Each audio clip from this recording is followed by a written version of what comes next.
Hey guys, another review of Red Sprite Chapter 7.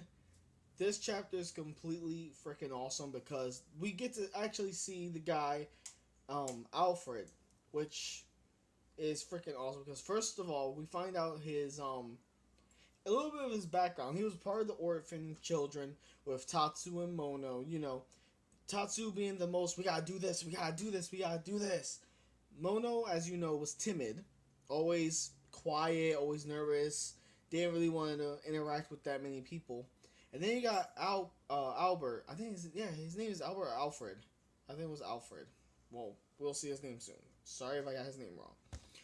But he was more of the tactical guy. He thought of all the different scenarios that they had to plan things out. And he even told Tatsu plenty of times, like, yeah, your plan's crazy. We gotta do these things the right way. So, besides not getting that much of a background story on what he's been doing the whole time, Tatsu has been training that after the whole orphanage kidnapping that happened back in chapter 1.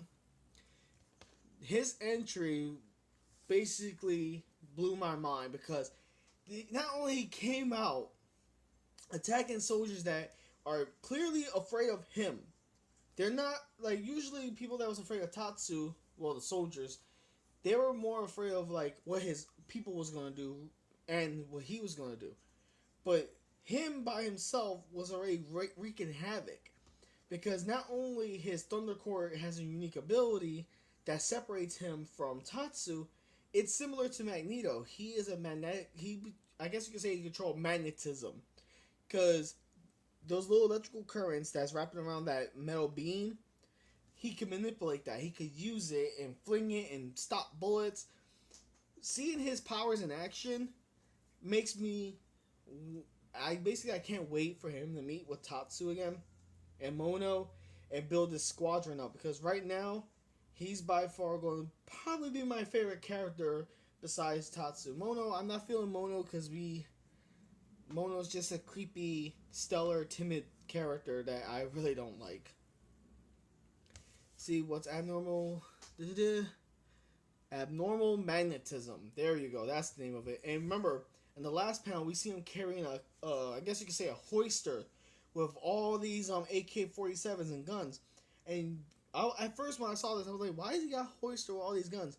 It turns out he uses the magnetism to take all those guns out of the hoister, surround himself with it, and just start opening fire at enemies, which is freaking awesome. Because like it's like that one scene in X-Men when Magneto point the gun to all the cops' head, and he told Xavier, "Yeah, I pulled the trigger, all of these guns are gonna go off." I'm like, ooh, we can tell right now he doesn't give a hell who he's facing because he is clearly killing soldiers left and right that has anything to do with those. I guess you could call them Nazis. They're basically Nazis. Shoo. Now this part got me really, really like, oh, he is OOP character because they shot cannons at him. Now, mind you, how fast firing a cannon is. This how quick his reaction is with his Thunder Core ability. That he basically stopped it with a big scrap piece of metal that he just got out of nowhere. Or he probably, I'm pretty sure he got it from like one of the damaged structures. Unless his magnetism can amplify metal, like, make it bigger. But it's just the fact the way he is freaking awesome. His character design is pretty good. I like it. He looks like a huntsman. And not huntsman like from like the fairy tale movie or whatever like that. No, I'm talking about huntsman from like Magic the Gathering.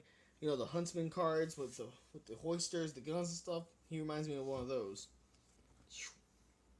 Yeah, his name was Alfred, not Albert. My bad. But yeah, Alfred, he's gonna be a very interesting character to see interact with Tatsu, because as you know, Tatsu is more diplomacy, but he will fight back if you threaten him. But from what we see here, Alfred is more of action. So if these two meet up, you have Tatsu saying, "Yeah, we gotta do this. Let's talk to them first. We're gonna do basically a mixture of diplomacy in action. Wow, Alfred is gonna be the one. Oh, they did this, they did that. Yeah, and I can't wait for the dialogue that's going to be written for him because right now we don't really got much dialogue to run off of. It's just basically him wrecking house, which I kind of wish we had a little more dialogue besides the orphanage part. Like that's cool that we understand his relationship with Tatsu and Mono. I like the fact that we got that. Hopefully, next chapter we find out how he got where he is right now, because he's a very interesting character, and I hope they don't do him too quickly like that. Like, oh, here's his backstory. Here's him now. Continue the story. No, I don't want that. I want to know more about Alfred, and I want to know a little bit more about Mono. Like, we got a clear view what Mono was going through. Mono was basically a battery for the battleships, but Mono must have some, I guess you could say, history with other characters, even though he was forced to be a battery. And same thing like Tatsu. I want to see how Tatsu trained with his abilities to get this good. However, probably in the next couple of chapters, we'll find out what's going to be happening not only with Tatsu's new crew, well, crew and building, but also about Alfred, because I hope he gets more shine. And not only that, his concept of his Thunder Core ability is awesome. Because can you imagine a warship battle going on, and Alfred comes out of nowhere? He realizes, hey, you know what? That's my buddy Tatsu. Let me help him here, and he'll take down a warship with his magnetism. Because if he could lift up that much metal with his Thunder Core ability, I'm pretty sure he could rip apart some of the warships that they'll probably face in the future.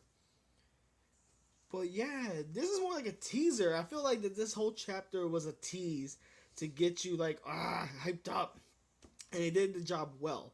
However, I'm hoping the next chapter keeps up this momentum and doesn't go, yeah. I'm hoping because, like I said, the most dialogue we got was mostly his childhood and then the soldiers reacting to his magnetism. But yeah, let me know what you think of the chapter. This is Nar. I'll see y'all in the next review. Bye.